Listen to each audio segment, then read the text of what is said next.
Assalamualaikum warahmatullahi wabarakatuh. Insya Allah dalam kesempatan ini saya akan ngebahas atau menjelaskan tentang poin-poin penting apa yang saya baca dari kitab Muqawwimatut Taklif atau unsur-unsur pembebanan yang ditulis oleh Dr. Muhammad Ratib An-Nabulsi.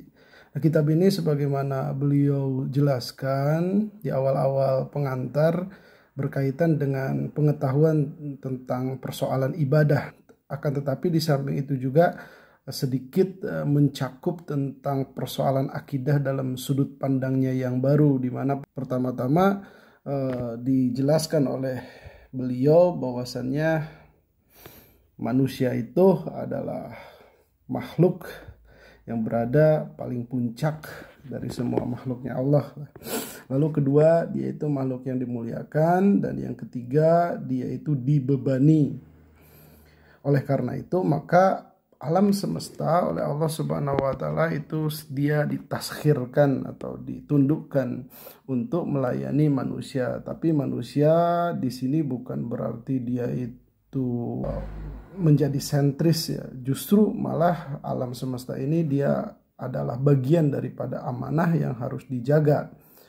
Yang kita bisa membedakan antara manusia dan makhluk yang lain, yakni alam semesta. Kalau manusia itu dia ditaklif dengan cara ikhtiar, artinya bebas sesuai dengan kehendaknya sendiri, dan alam itu taskhir.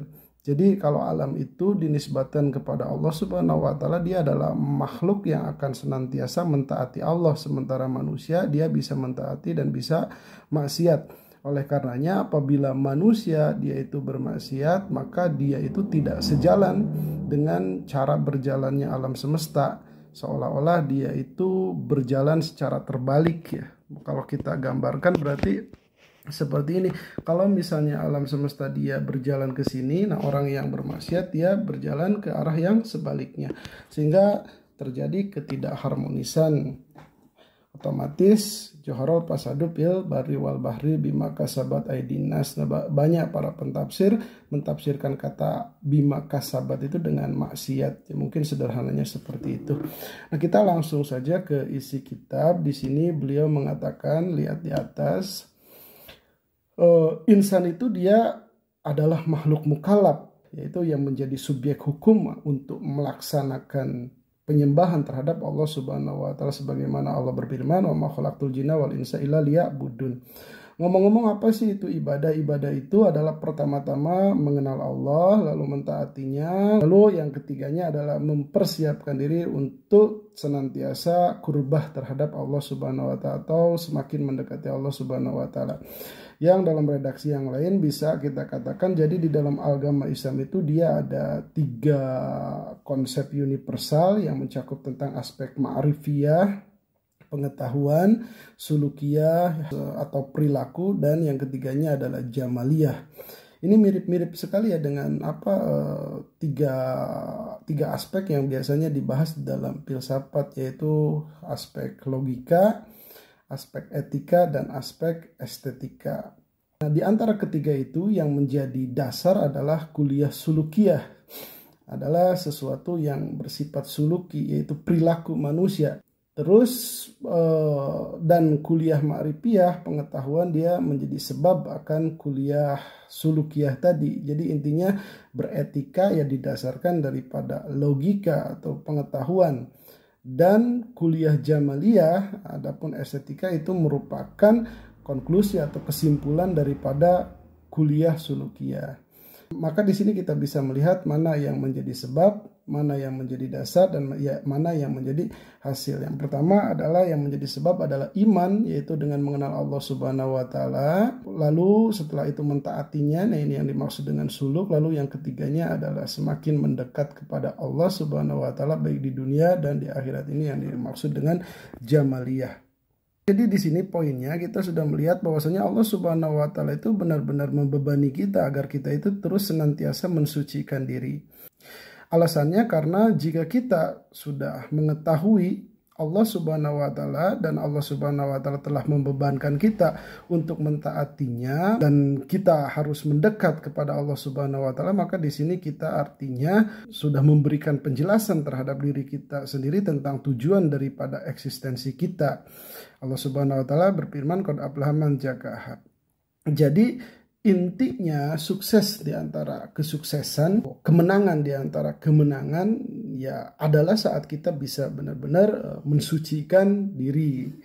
Kenapa demikian? Karena Allah Subhanahu wa taala berfirman, yaumun la yanfa'u malun wala banun illa man atallaha biqalbin salim. Di hari tidak lagi bermanfaat harta dan anak-anak terkecuali ia yang mendatangi Allah Subhanahu wa taala dengan hati yang damai. Maksudnya dia datang dengan membawa ruhaniyah atau batin yang suci, terlepaskan dari semua aib, yang dia itu menjadi layak untuk menjadi penghuni surganya Allah Subhanahu wa taala. Dan di sini kita memahami bahwasanya kehidupan dunia itu tentu saja dia adalah kehidupan yang itu sifatnya persiapan. Karena kita ketahui di dunia ini kita benar-benar survive dan berjuang. Allah Subhanahu wa taala terkait ini berfirman, ya ayyuhal insanu innaka kadihun ila rabbika kadhan famulaki. Dan persiapan tersebut adalah untuk menuju akhirat. Karena akhirat itu dia adalah sebuah kehidupan yang merupakan pemuliaan dari hasil kerja keras kita di dunia. Lahum ma yasha'una fiha waladaina majid, kata Allah Subhanahu wa taala, untuk mereka nanti di surga apapun yang mereka inginkan. Malah Allah Subhanahu wa taala memiliki tambahan yang tidak bisa diukur dengan rasionalitas atau hitung-hitungan manusia. Oke, nah setelah kita memahami pengantar tersebut, kita di sini sudah bisa memahami tentang aspek yang mendasari ibadah, yaitu ma'rifat, suluk, dan kurbah. Ya. Yang ketiganya itu disebutlah dengan ibadah, dan ibadah itu jadi dia adalah proses tazkiyatun nafs yang dia itu dilakukan di dunia agar kita menjadi layak nanti hidup di surga, kurang lebihnya seperti itu. Nah, untuk mengimplementasikan ibadah, maka peran kita sebagai manusia itulah yang disebut dengan mukallaf. Akan tetapi mana sih elemen-elemen yang menjadikan kita itu tertaklif? Maka di sini kurang lebihnya Syekh Nabulsi menyebutkan ada 7 poin. Yang pertama adalah semesta yang disebut dengan al-kaun. Nah, kaun, alam semesta ini dengan segala sesuatu yang ada di dalamnya, baik yang makro, yang besar-besar atau yang kecil-kecil, pokoknya segala sesuatu yang dia itu termasuk alam semesta yang intinya mencakup sesuatu baik yang antariksa, baik yang di lautan, baik yang tumbuhan dan yang lainnya. Yang pasti alam semesta itu dia berkomunikasi dengan kita. Yang pertama dia itu membicarakan bahwasanya Allah Subhanahu wa taala itu ada. Yang kedua menjelaskan bahwasanya Allah Subhanahu wa taala itu esa, dan menjelaskan bahwasanya Allah Subhanahu wa taala itu yang maha sempurna. Ya, karena apabila kita mentafakuri alam semesta ini, kita akan sampai kepada kesimpulan tersebut. Jadi alam semesta ini dia adalah tempat penampilan untuk Asmaul Husna. Nama-nama Allah Subhanahu wa taala tercerminkan di dalam alam semesta ini. Jadi simpel saja, sederhana saja, kita harus banyak mentafakuri alam semesta ini. Karena alam semesta ini akan mengantarkan kita terhadap pemahaman yang disebutkan tadi, ya likulli syai'in lahu ayatun tadullu ala annahu wahidun. Terus yang kedua adalah akal.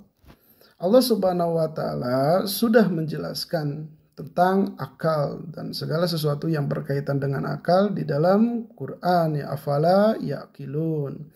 Jadi fungsi akal ini dia adalah alat yang dititipkan terhadap kita untuk mengenal Allah Subhanahu wa taala. Kenapa alat itu dia menjadi piranti utama untuk memahami Allah Subhanahu wa taala? Ya karena pada dasarnya prinsip-prinsip akal itu sesuai dengan prinsip-prinsip alam semesta. Seumpamanya di sini Syekh Ratib An-Nabulsi mencontohkan akal itu tidak memahami sesuatu tanpa adanya sebab.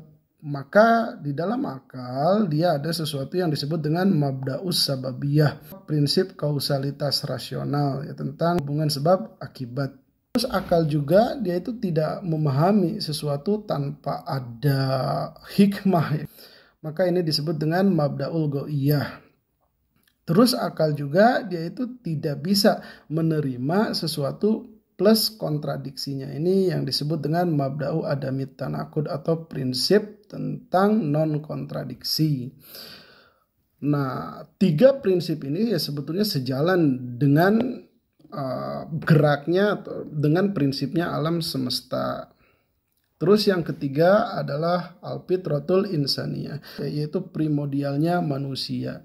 Allah Subhanahu wa taala telah memberikan fitrah yang luhur terhadap diri manusia, sebagaimana Allah Subhanahu wa taala berfirman, "Faqim wajhaka lid-dini hanifa fitratallahi allati fataran nasa 'alaiha." Al-ayah.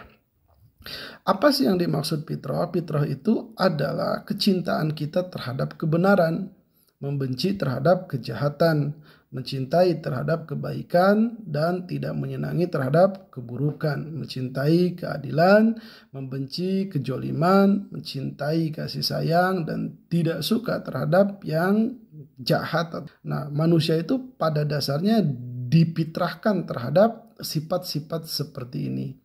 Nah, di sini kita harus membedakan antara fitrah dan sibghah. Apa sih yang dimaksud dengan sibghah? Sibghah itu dia adalah menjadi adil ya. Kalau fitrah dia itu suka terhadap keadilan, adapun sibghah dia itu ya kita menjadi pelaku tersebut ya, menjadi pelaku adil. Kalau misalnya fitrah dia itu suka terhadap rahmah, kasih sayang, maka sibghah itu dia menjadi penyayang dan seterusnya. Itu unsur taklif yang ketiga. Dan yang keempat adalah syahwat. Nah, syahwat itu sebetulnya dia memiliki 2 hakikat yang penting harus dipahami baik-baik. Hakikat yang pertama, jadi syahwat itu Allah titipkan ke dalam diri kita, tujuannya adalah untuk menaikkan kualitas kita agar kita bisa sampai kepada Sang Pencipta langit dan bumi ini. Jadi syahwat itu justru merupakan fasilitas yang kita harus manfaatkan untuk menaikkan kualitas diri kita. Tetapi syahwat itu ya sebagaimana dimaklumi dia memiliki pisau yang bermata 2. Dia bisa menjadi alat untuk naik dan juga dia itu malah bisa membawa kita ke level yang terendah. Terus hakikat yang kedua, tidaklah Allah Subhanahu wa taala menitipkan kita syahwat terkecuali Allah pun menjadikan saluran yang bersih yang seharusnya dilalui oleh syahwat tersebut agar dia naik bukan malah mundur. Jadi di dalam Islam tidak ada yang namanya kita harus menghalang-halangi syahwat. Akan tetapi di dalam Islam itu yang ada adalah mendisiplinkan syahwat. Contoh semisal syahwat kita terhadap lawan jenis. Cinta kita terhadap lawan jenis bisa menaikkan level kita sebagai manusia atau malah menurunkan kita ke level terendah sama dengan binatang. Maka di sini Islam menyediakan saluran yang bersih agar syahwat kita mencintai perempuan justru menaikkan kualitas diri kita, yaitu dengan cara menikah. Yang kelima yaitu unsur-unsur pembentuk taklif yang kelima yaitu tasyri' atau pensyariatan. Kita sudah mengetahui apabila akal itu dia merupakan parameter yang sifatnya praktis dan fitrah dia itu merupakan parameter yang sifatnya psikis, maka syariat itu dia adalah parameter untuk menimbang akal dan fitrah itu. Jadi yang dimaksud baik di dalam Islam adalah yang dianggap baik oleh syariat dan yang jelek adalah sesuatu yang dianggap jelek oleh syariat. Maka di sini apabila akal kita selaras dengan syariat, maka nikmatlah akal tersebut. Apabila tidak sesuai akalnya dengan syariat, maka akal mengalami penyelewengan. Jadi asal segala asal itu adalah syariat. Malah kalau misalnya akal mahdoh saja di sini akan membahayakan manusia sebagaimana Syekh Ratib Nabulsi menyebutkan surat Al-Mudassir tentang cerita orang yang dia sudah menemukan kebenaran malah dia itu terlalu banyak memikirkan dan merenungkan akhirnya malah mangkir. Innahu fakkar wa qaddar. Fakutila kaifa qadar, summa kaifa qadar, summa najor, summa abasa wa basar, summa adbar wastakbar. Dan berikutnya adalah huriyatul ikhtiar, adalah bebas memilih. Jadi di dalam Islam tidak ada paksaan. Allah Subhanahu wa taala telah menganugerahkan kepada manusia tentang kebebasan untuk memilih. Allah Subhanahu wa taala berfirman, sayaqulul ladzina asyraku law sya'allahu ma asyrakna wala abauna wala haramna minasyai', katanya. Orang-orang yang musyrik, dia itu berkata bahwasanya Allah Subhanahu wa taala apabila berkehendak, pasti Allah itu mampu untuk membuat kita tidak menyekutukannya, tidak juga dengan bapak kita. Dan Allah Subhanahu wa taala tidak akan menghalangi kita dari sesuatu apapun, tetapi pernyataan tersebut Allah batalkan. Kadzalika kadzdzabal ladzina min qablihim hatta dzaqu ba'sana. Begitulah mereka berdusta sehingga mereka merasakan ajab kami, kata Allah Subhanahu wa taala. Dan Allah juga berfirman, wa qulil haqq mir rabbikum faman syaa'a falyu'min wa man syaa'a falyakfur. Katakanlah kebenaran bersumber dari Tuhan kalian. Barang siapa yang dia itu ingin, maka berimanlah. Maka apabila dia tidak menginginkan, maka silahkan kafir saja, katanya. Nah, dua ayat yang disebutkan tadi itu merupakan dasar bahwasanya sebenarnya manusia itu dia bebas ya untuk memilih apakah dia itu mentaati ataupun memaksiati. Malah justru kalau kita ketahui di dalam Al-Quran banyak perintah dan larangan, ya ini menunjukkan bahwasanya yang namanya perintah itu menuntut adanya pilihan. Dan begitu juga dengan larangan, sekedar larangan saja itu juga udah relevan bahwasanya di dalam diri manusia itu ada pilihan. Kalau misalnya kita di sini memahami Allah Subhanahu wa taala itu ijbar kepada kita, memaksa kepada kita, dan manusia menjadi makhluk determinis, misalnya diciptakan semuanya untuk beribadah dalam pengertian seperti halnya alam semesta, yaitu ditaskhir, diijbar, maka di sini apa fungsi pahala gitu. Kalau misalnya semua itu dibuat atau diciptakan untuk memaksiati Allah Subhanahu wa taala, tentu di sini juga apa artinya akan siksa gitu. Dan yang terakhir dari unsur-unsur taklif adalah zaman. Apa sih yang dimaksud dengan zaman? Zaman itu dia adalah batas waktu manusia yang dianugerahkan oleh Allah Subhanahu wa taala. Allah menganugerahkan dan membatasi durasi manusia tentu saja sesuai dengan hikmah yang Allah Subhanahu wa taala ketahui.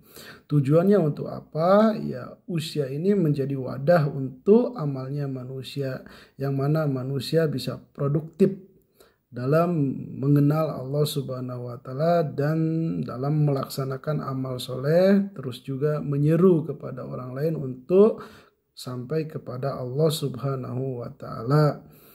Di sini Syekh Khatib Nabulsi mengutip ayat wal asri innal insana lafi khusrin. Demi masa sesungguhnya manusia berada di dalam kerugian terkecuali orang-orang yang beriman dan beramal soleh. Lalu mereka saling berwasiat akan kebenaran, berwasiat tentang kesabaran. Ayat ini secara tidak langsung memberitahukan kepada kita tentang pentingnya untuk memanfaatkan waktu. Karena kemampuan kita untuk memanfaatkan waktu yang menjadi identitas diri kita, apakah kita tergolong manusia yang merugi ataukah tidak. Jadi itulah 7 poin yang dia itu membentuk hakikat daripada manusia itu tertaklif.